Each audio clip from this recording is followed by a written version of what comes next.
We are very pleased to be joined by Margie Middleton, who is based in Cape Town, South Africa, a lovely part of the world. Thank you, Margie, for joining us today. Thank you. And you are a call center specialist with Emmanuels, which is a staffing company, correct? Yes, quite correct. Yes, Emmanuels is part of the largest staffing company in South Africa, and I am the call center specialist that supports their call center clients. Now, you've mentioned you have a lot of people who are obviously giving resumes and looking for the right kinds of careers, and you can really cherry pick the best. Who are the best? What are the traits of the best call center employees? I think we overcomplicate it. I think first and foremost, if people in the call center business aren't fundamentally people who get their jollies from being helpful, then they shouldn't be there. I think that we do make the choosing of people terribly complicated. I have an attitude of find the passion and teach them everything else. And I think that that comes from my experience in running call centers. Great philosophy. Yeah. Can you instill passion if they don't seem to have it initially? Is it often buried down in there somewhere? Absolutely. I believe it's leadership inspired. An inspiring leader will scratch an itch and will find remarkable things in people. You obviously see a lot of companies who are taking different kinds of paths to create staff. Are they motivated? And in some cases, they're going to be highly motivated. In others, it's not working so well. What advice do you give? How do you create a great team?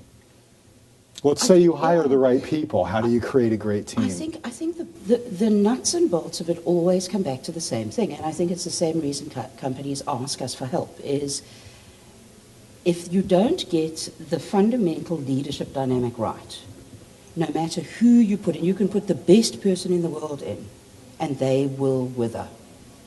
Because the nature of the work we do in call centers is very task-driven, is highly repetitive, and unless you have got a nurturing leader who's able to actually teach people how to focus on the connection issues, the human element of the work they do, rather than the task element of what they do, people will simply not thrive in those environments. Describe that a little more. The kind of leadership that really creates the best results. How are they going about that? I think it's one of the key things that is certainly in South Africa that we have a great need for, but I'm not sure it's not the same thing that I see in other countries that I travel to around the world. Yeah. Is the junior to middle management layer of leadership, the supervisor, the team leader, up to the manager level. That what we miss there is actually needing to develop those people's insight and emotional intelligence so that they recognize that far more important than so much of the business dynamic and business intelligence that they bring to their job are the actual human skills that are required of them in being able to adapt their style to bring the best out of the people that they're leading, that they are leaders rather than managers. We can find plenty of managers.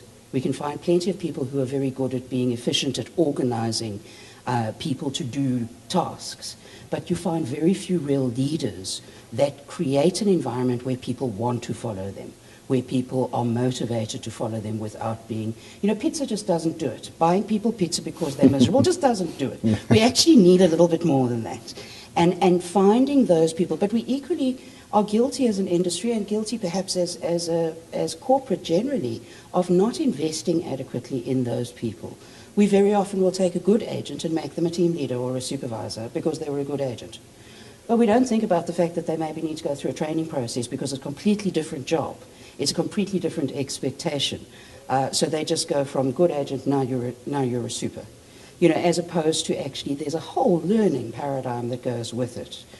And I think that this is where we have to get smarter in the way that we support those middle management layers to become true leaders of people. And if we do that, then I do believe that most people will experience call centres in a far more constructive way than they do. That in turn will reduce our churn. It will change the entire attitude of call centres as a stepping stone to something else. It's a bit like what Ford said. Everybody wants to get out of a Ford. You know, it's the same as a call centre. Everybody's kind of going on their way somewhere else. And we'll create a situation where we have far more stability and far more investment in what is probably one of the most powerful business units in any business. Let me ask you a very difficult question, and I don't know if there's any way to measure this, but what's your opinion? How many, and you traveled around the profession internationally, and just think of our global profession, how many people belong there versus how many are there and maybe don't belong there so much in terms of their skill sets or their passion? I get torn on that one because I think there are a lot of people who are in those roles that, given the right investment in teaching, probably would be very good in those roles. But without that investment in teaching, I would say that less than 10% of the people that are in those roles actually belong in them. I think we do a lot of damage through bad leadership. What other challenges come to mind? That's obviously a big one. There must be systemic sort of related challenges we're facing as an industry. What are they?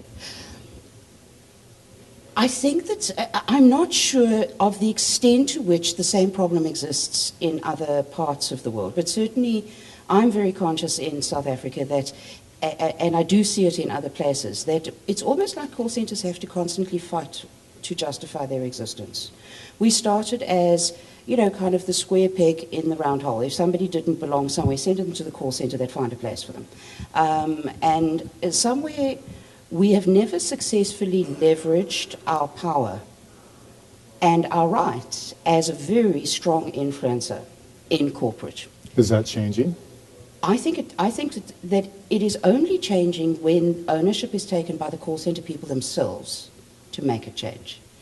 I suppose what is not changing fast enough for me is that there are very few corporations that don't have some kind of element in their mission statement or their vision statements that talks about delighting customers.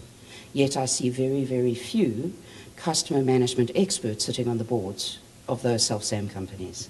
And that, for me, speaks to a little bit of hypocrisy, and we've got to ask the question of why that's not happening. And I equally think we have to look to ourselves to say, what are we doing that is not making them express that confidence in our ability? Right. We've got to do more there to start driving that. We're not successfully creating, I think, a profession in the same way as accountancy is a profession that crosses all industries, and in that sense of creating that systemic career path that takes its logical place in heading corporations, in heading strategy. We are at the execution point of strategy, of corporate strategy, and we're not really getting to the point of formulating strategy, and yet we should be, because nobody talks to customers as much as we do. Customer satisfaction surveys around the world are saying in many cases customers aren't entirely satisfied, and it sort of begs the question, is it a matter of customer expectations growing or are services declining? I have a bit of a philosophy that customers don't know what they want until they don't get it. I don't think customers are ever going to be totally satisfied.